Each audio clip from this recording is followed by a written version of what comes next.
What's up, everybody? This week on Tampa Talk, we're diving into a legendary farewell at the Big Sombrero. Shocking wastewater spill, low turnout, city council race headed for a runoff, and USF's football big comeback. We've also got updates from the Bucks, the Cross Bay Ferry making waves again, and education funding threats, plus vintage shopping, spicy food, art festivals, and a whole lot of events. Let's get into it. So what's up, Tampa? It's Friday, September 12th. And you're tuned in to Tampa Talk, your weekly roundup of all things Tampa. I'm John. And I'm Dahlia. All right, let's get into everything that's been going on here around the 813.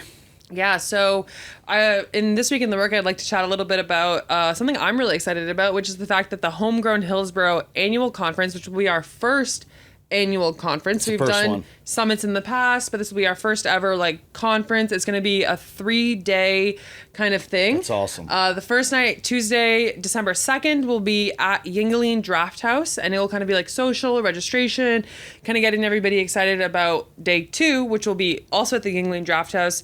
And it'll be from 9 to 5, a full day of, different sessions, panels, workshops, things to kind of get us familiar with kind of practitioners working in the food system.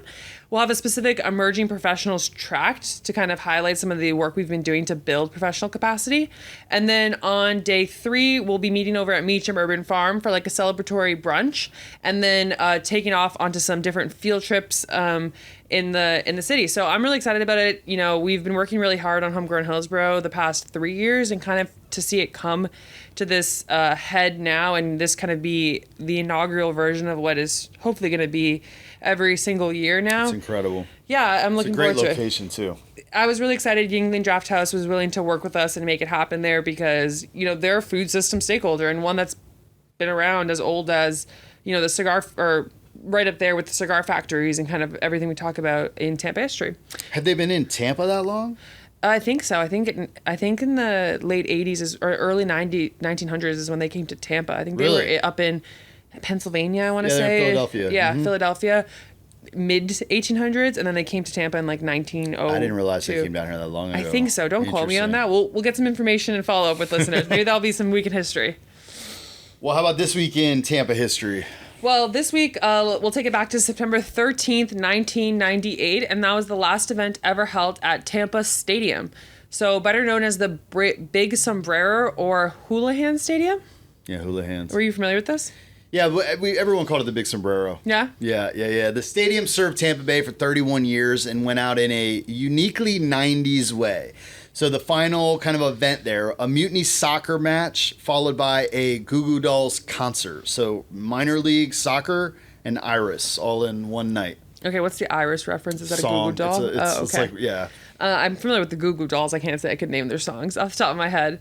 And that was actually true for people in the crowd. So people said they didn't even necessarily know who Goo Goo Dolls were at the time that they were in concert. But the crowd still hit nearly 28,000 people. And that was a record for the Mutiny since their debut in 96. So people weren't really there for the game or the music. They just wanted to say goodbye to a place that, filled a lot of Tampa memories. Yeah, that's right. I mean, a huge part of the thing is just we just want to be here for this final event. They did give out, everyone that was there got this commemorative poster that they gave out. And actually Whitney Houston was there and sang the national anthem that night. And the Mutiny were just like a Tampa Bay FC kind of team? Minor league soccer team. Yeah, mm-hmm. Crazy. Well, big deal then. What's up with this week in the news? What do we see? Well, some of you may have seen this body cam footage because this goes back to April, but an officer was suspended because of it. So Tampa police officer Brian Velasquez got a 30-day suspension.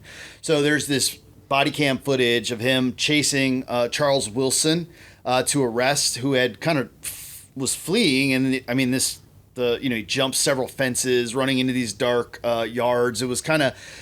But then Charles stops and he's got a gun drawn on him. He's like, get on the ground. He's on his knees and he runs up and just straight kicks him across the head down to the ground.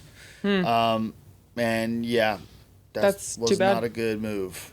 No, and so Wilson, being no stranger to the system, is a 12-time convicted felon, but excessive force is excessive force. And so the department handed out disciplinary action following the internal review. Yeah, so he'll have the suspension.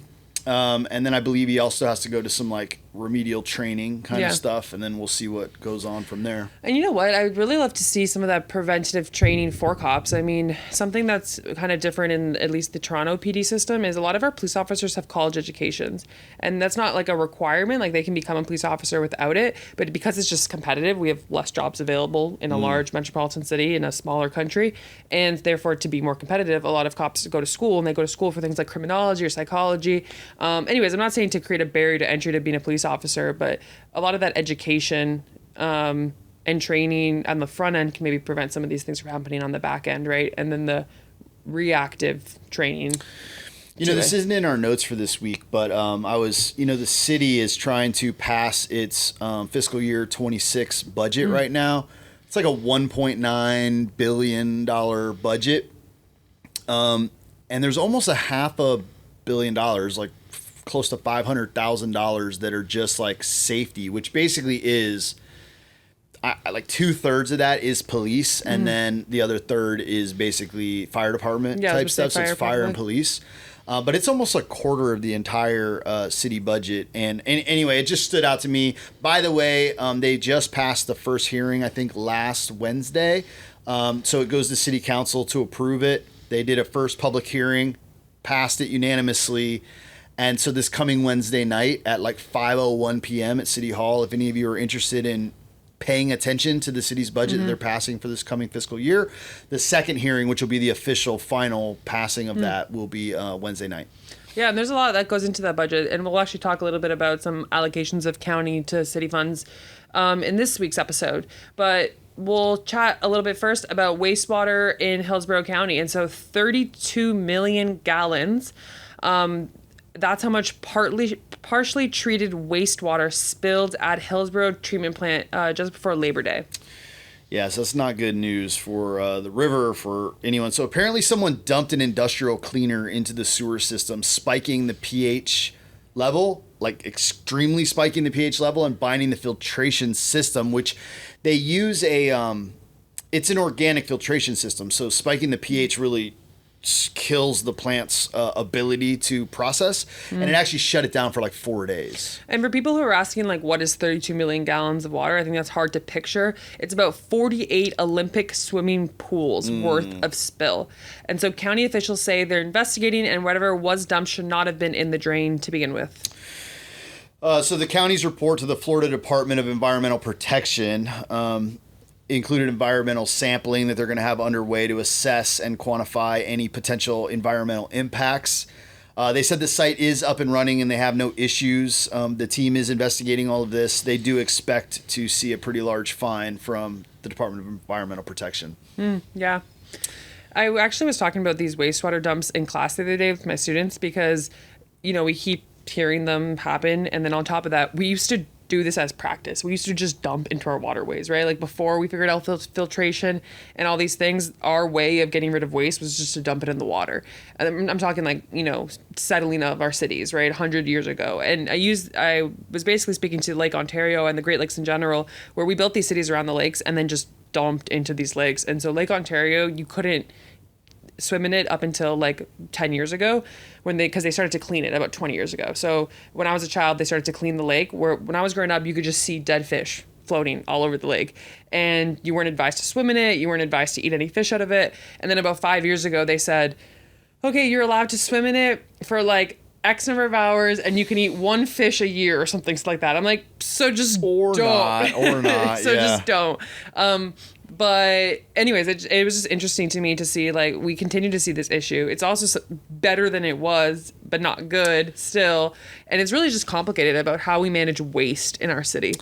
It's a little peripheral to what you're talking about, but you mentioned like your class this week. And, you know, when we do This Week in the Work, we always we'll just highlight a thing. Here's a thing that's been going on. But there's so much going on throughout our ecosystem and things that we're engaged with and doing. So we're raising money for the shop, and we're trying to get the place reopened for the homeless. We've got Wellboat Bikes and Well-Fed Community, the kinship mobile markets out doing stuff. There's community gardens. There's all these things that are going on with Homegrown Hillsborough. We have our hands in a lot of places. You do a lot of things, but for those listening, like, I know what you're talking about, but like, what your class students? Yeah. What? So I'm an affiliate. They just changed the word from adjunct to affiliate. Affiliate faculty at USF in the Honors College, and I teach a course on food systems and then on community gardening as a tool for community development. And so those are Honors College students. So these are 18, 19, 20-year-olds that are, and it's actually I like it because they are undergraduates and they are across the undergraduate levels versus like having just freshmen or just seniors. Yeah. So it really allows for students to have good conversation because some of them have been in the workplace, some of them have not. But anyways, I teach those courses, and that's an evolution of kind of the work that we were doing. I got looped into that because we had advised on the start of the Honors College Community Garden when they were looking for like community partners to help them figure out like what to do with that space. And then when they needed to replace that person, kind of looped me into the conversation. And I've really enjoyed it. I mean, we push it all back to the work through the engaged service learning and providing community service opportunities for students within our ecosystem.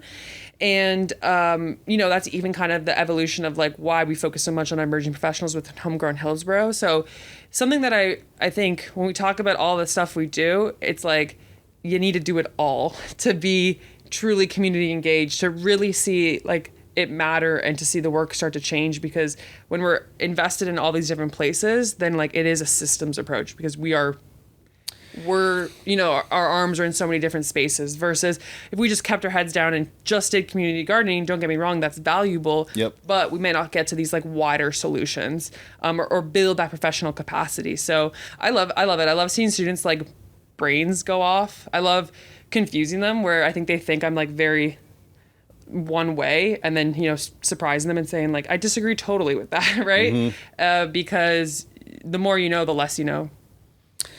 That's a good product of wisdom. Yeah. Wisdom is knowing that you don't know. Yeah. So some of you guys have probably been paying attention to the city council kind of special election for District 5. There was a very low turnout for the special election, and afterwards, Tom Scott and Nia Young are headed to a runoff for the District 5 seat. So the seat opened up, and we kind of reported on this after Councilwoman Gwen Henderson's untimely passing, and only 12% of eligible voters actually casted a ballot this year. Yeah, so Scott, some of us remember, he was a former city councilman and also for a time a commissioner. He led with 27% and raised over $50,000 toward his campaign. And then Young, the former executive director of the Tampa Heights Junior Civic Association, somebody in the food system network that I'm referring to, followed with just over 13%. I think she had raised about $20,000 and spent about half of that towards her election campaign. And the runoff starts with early voting on October 23rd and wraps on Election Day, October 28th. So if you can vote in the city of Tampa, go do so. So I think this next one is pretty fun. I couldn't believe it's real. So Adam Sandler and Vanilla Ice, just that feels like a setup for a good joke. Vanilla Ice, they showed up at the MUMA Center to shoot some hoops with the USF men's basketball coach, Brian Hodgson, and a few of the players. So we found out because the coach posted the photos to Instagram and thanked them for coming out. But I dug deeper here because I was like, why? And it was just because Adam Sandler and Vanilla Ice are on tour right now, and they were at the renamed Benchmark International Arena for their show, and they just wanted to play basketball. And I guess when you're that uber famous, you can't just walk out roll up to the local park. And so instead they reached out and asked to play at the MUMA Center, and the coach and the team came out and did some pickup with them. Yeah, so a few of the students get to go shoot with Happy Gilmore and Vanilla Ice, Ice Baby. It's kind of incredible. It's crazy. There's like it's almost like a Space Jam episode gonna be in there. Yeah, it's incredible.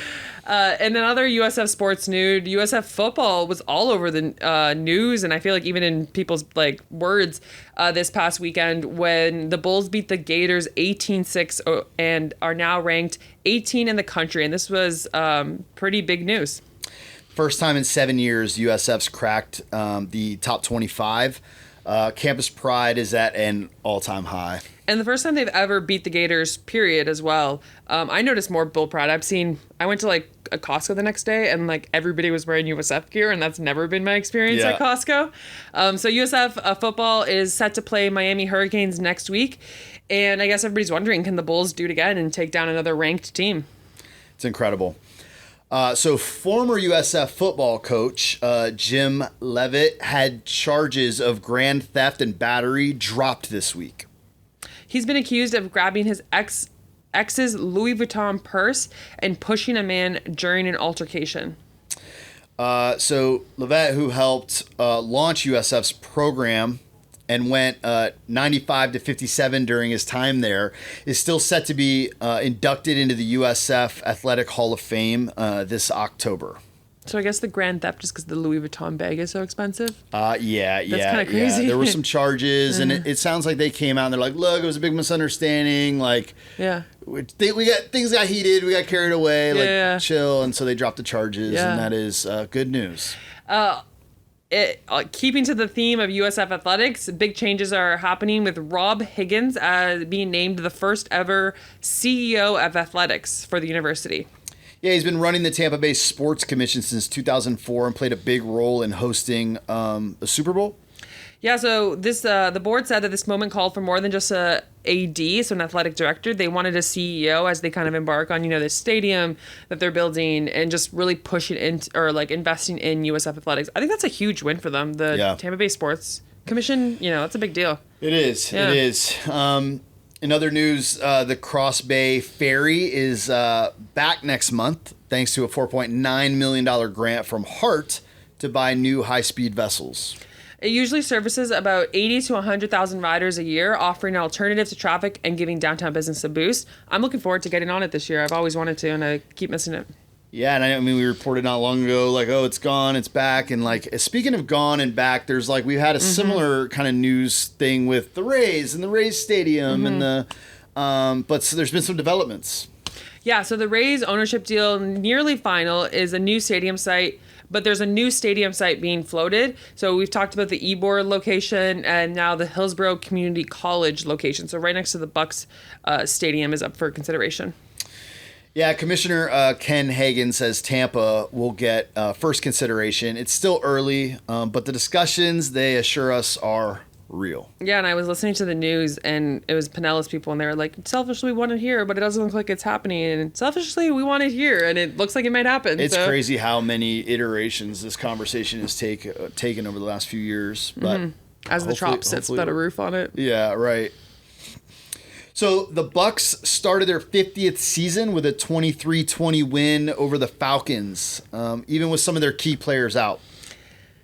I'm going to butcher these names right now, but Wirfs, Godwin, that one's easy, and Isian and Morrison were all inactive, but Vita Vea did play, which is a solid start for Tampa Bay. Off to a good start. And then in some Hillsborough County public schools news, Hillsborough teachers sounded the alarm on Title I cuts. So the Hillsborough Teachers Union is warning that proposed federal budget cuts could slash Title I funding by over $5 billion. That's 27% less support for schools that rely heavily on those grants. The House bill does increase some other education spending, particularly around like charter and, it seems like a move away from really the public school funding. But the folks are concerned the local impact could be quite serious. Mm-hmm. Yeah, and for those who aren't familiar, Title I schools are schools that are ranked F schools, like failing schools, and so need have relied on investment in order to support like student education. Is that how they define Title I? So I know the Title I schools are almost entirely like all the ones I know, and I don't actually know how they define them. They are definitely the poorest schools. Right, low socioeconomic status, but I do think it comes back down to their grade. But I could be wrong. Yeah, they might emerge out of that with the grade levels. I don't know that they're all D, but I do know that's why they're like D schools, constantly rotating through principals. Like they have 3 years to turn it around, and so they rotate through. Yeah, and it's really hard to maintain those teachers too. Those are the schools that, if you think about it, like Teach for America, where those teachers are getting placed a lot of the times as well. And like something that during COVID really shocked me was there was a Title I school in Hillsborough County that didn't have a single permanent third grade teacher. So every teacher in that third grade was a substitute. All substitutes, yeah. So really not good for like student education. Events going on in the Tampa Bay area this weekend. So Tarpon Springs has their Sponge Docks Craft Festival going on. This is a place to support local artists and small businesses along the waterfront. There'll be pottery, jewelry, crafts, and a whole lot more. The address is Dodecanese Boulevard. It's right downtown Tarpon Springs. If you just go downtown Tarpon Springs, you'll see it. It's taking place Saturday and Sunday from 10 to 7 and then 10 to 5. And this is free, and there's like vendors there to spend your money on. Also, the 2025 Annual Arts Festival is taking place at the new Tampa Performing Arts Center in Hunters Village, so at 8550 Hunters Village Road. This is going on Thursday, so yesterday when you're hearing this, through Saturday. It's free to attend, and there will be performances, workshops, a musical petting zoo, and kind of just a fun-filled weekend of music, theater, dance, comedy, and more. That's awesome.